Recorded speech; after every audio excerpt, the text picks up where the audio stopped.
Hey guys, welcome back to the channel. So today's piece is actually pretty similar to the one I did about I think 2 weeks back.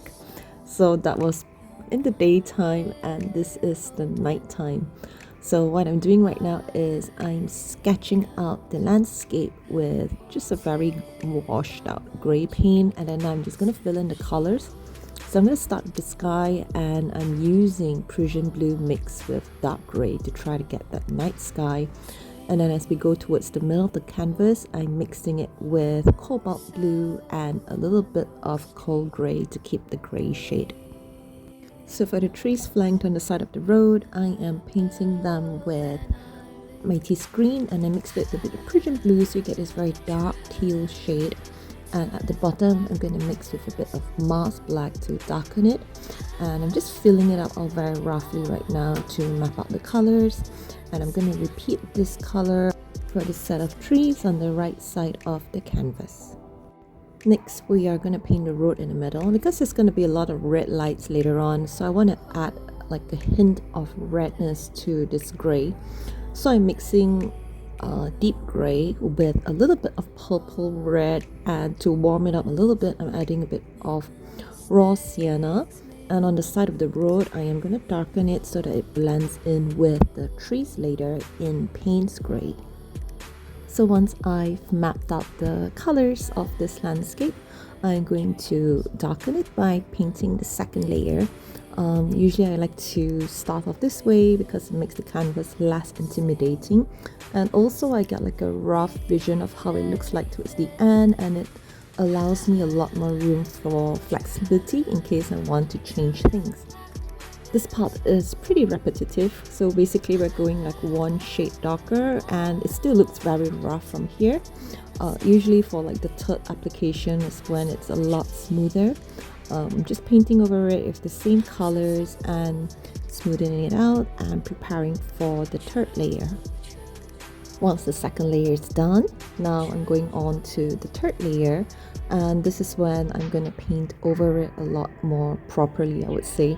So I start with the sky and I'm painting the top part first, which is Payne's gray mixed with Prussian blue, and I slowly go lighter in the middle to cobalt blue mixed with a little bit of cold gray. So over here I'm using a white brush, and you can see it kind of overlaps from the trees a little bit, but that's okay because we're going to repaint it. But this actually helps to, this brush actually helps to ease the whole blending application, and you can see it's a lot smoother. So once that is done, I'm going to repaint the edges of the trees, and I'm going to drag the paint downwards and Mighty's green mixed with Prussian blue to fill in all these gaps over here and slowly blend it into black at the bottom of the trees. So I'm going to repeat the same for the trees on the right side of the canvas by dragging the paint downwards, and once the paint has sort of settled in, I'm going to add more Mighty's green so that the green is a little bit more visible in this dark color. So for the next step, I want to soften the outline for the trees over here, and I'm going to mix the color of the sky, which is cobalt blue or Prussian blue on the top part, and I'm going to mix it with the color of the trees, which are Mighty's green mixed with a bit of Prussian blue, and I'm going to blend it in the middle so that you can soften the lines so it doesn't look as jarring and you get a little bit more of a blurred out effect. So that part works a lot easier when the paint is still fresh, so it's so much easier to blend it. Once that's done, I'm going to touch up on the road. I'm trying to make sure that the brush strokes are from the middle, and then I drag it downwards so that it looks a lot more smoother. And on the sides, I blend it with Payne's gray and just a little bit of Moss black so that the trees just kind of blends in with the road.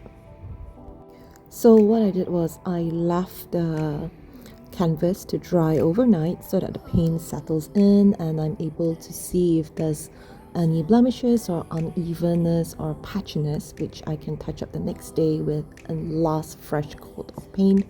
So this was the next day, and I just touched up over it, smoothing out what I need to smooth out. Colors are all the same. It's just a layer of fresh paint to make it a lot more smoother, and then finally the background is done. Next, I want to add lines along the side of the road, and I'm using raw sienna for this. So these are supposed to be the yellow lines along the edge of the road, but yellow would be way too jarring, so I'm using raw sienna. And once I've drawn them out, I'm going to tone it down a little bit so that it's a lot more softer and it kind of just blends into the background better, and it doesn't take away the attention from the highlight of this painting that's going to be placed in the middle later. So what I do is, once I have painted up the lines, I'm going to mix a little bit of deep gray so that it kind of blends in with the road.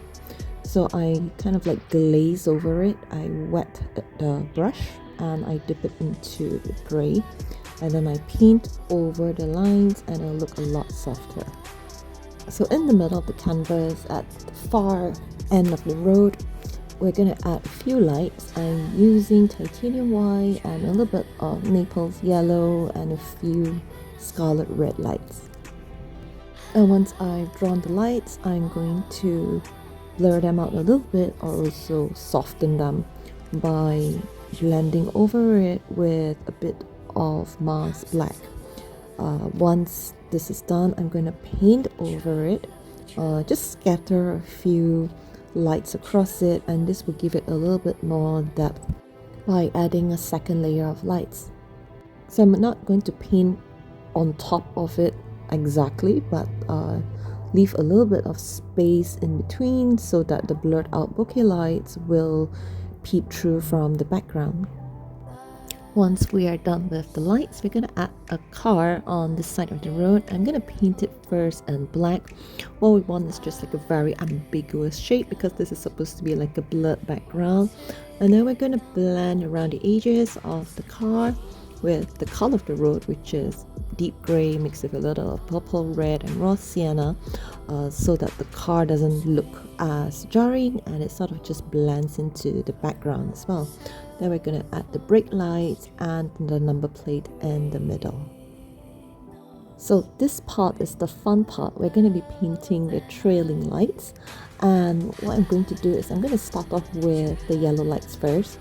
So I'm going to wet the paintbrush and really water down the paint, so that when I paint these lines, I'm just kind of like glazing over the surface. So essentially you want this streak of lights to be slightly transparent. And then next, we're going to paint at the start of these lights. We're going to paint them in solid colors. I'm going to use white, and towards the end, I'm going to drag it out to yellow.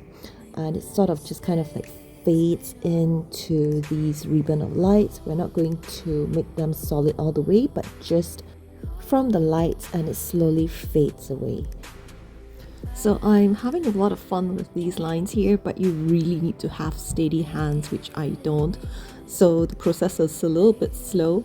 But what I want to do is kind of get like the swirly lines and a very smooth motion, so they look like ribbons. And over here, I'm just repeating the process. After I paint the ribbon, I want to paint and drag the paint out from the light so that it glows from the start and fades towards the end. So I contemplated whether I want to add another white line, but I didn't want it to be too cluttered, so I started drawing the red lines. So I'm using a very watered down scarlet red, and I'm going to draw the same lines. I'm going to swirl it and try to complement the movement of the white lines. So there are going to be 3 red lines in total. You can't really see the glow from the white lines, but with the red ones, it looks a lot better. So after we draw these lines, we're going to, once again, we're going to paint from the bottom. And to make it a little bit more neon-like, I'm going to start by painting scarlet red, and towards the bottom I'm going to add a little bit of orange yellow, and that will help to make it really pop. So I'm using a size 00 brush for this to get that really thin line and to paint on top of the lines that I've already painted. To be honest, my lines look a little bit clumsy because I've mentioned earlier that I have very shaky hands. But anyway, we're going to drag orange from the red lights and slowly add more scarlet red. And we're also going to let it fade into the background.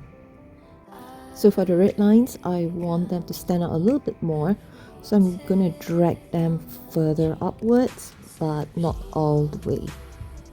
So over here, I'm working on the third line.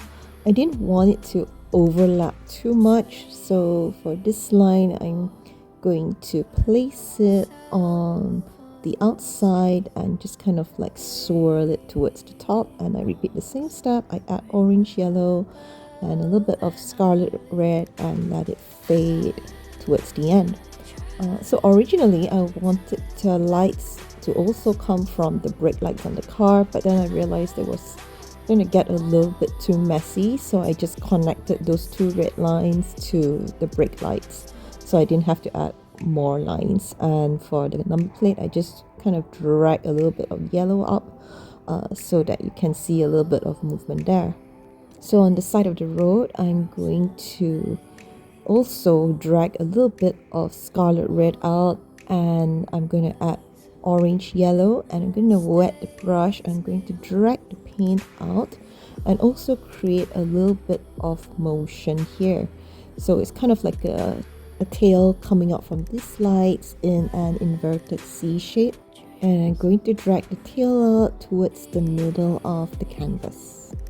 And for the final step, I couldn't resist the flower, and I think recently my favorite has been the red poppy.